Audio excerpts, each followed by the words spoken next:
سرشت میں بلکہ فطرت میں داخل ہے کیا کہ ایک جان کیا ہے اگر ہو کرو یا رسول اللہ تیرے نام پہ سب کو وارا کرو. سب کا یہی جذبہ ہے.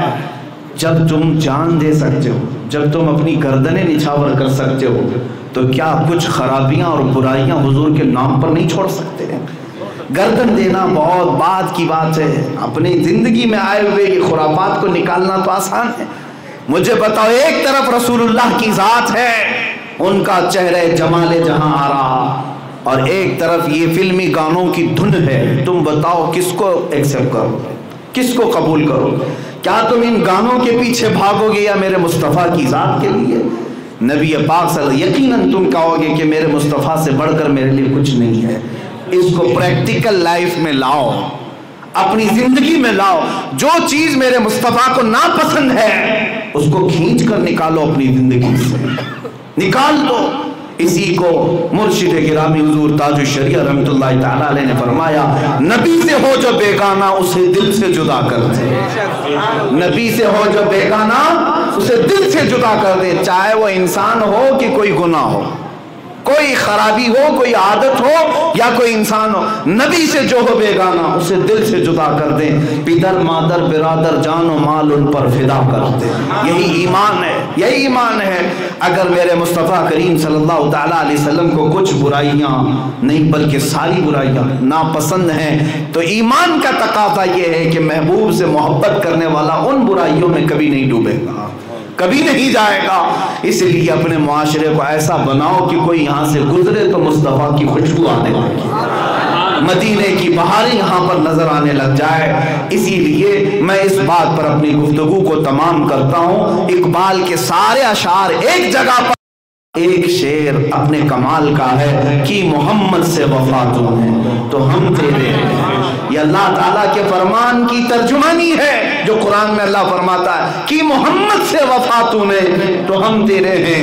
یہ جہاں چیز ہے کیا، یہ جہاں چیز ہے کیا جس چیز کے حصول کے لیے تو بھاگ رہا ہے، دوڑ رہا ہے، پوری زندگی داؤ پہ لگایا ہے. تجھے سیاست چاہیے، تجھے حکومت چاہیے، تجھے تخت چاہیے، تجھے تاج چاہیے، تجھے دولت چاہیے، تجھے عزت چاہیے. ارے یہ جہاں چیز ہے کیا، لوح و قلم تیرے، لوح تیرے ہیں. حضور پاک سے وفا کر، اللہ تیرے لیے کائنات مسخر کر کے رکھے گا.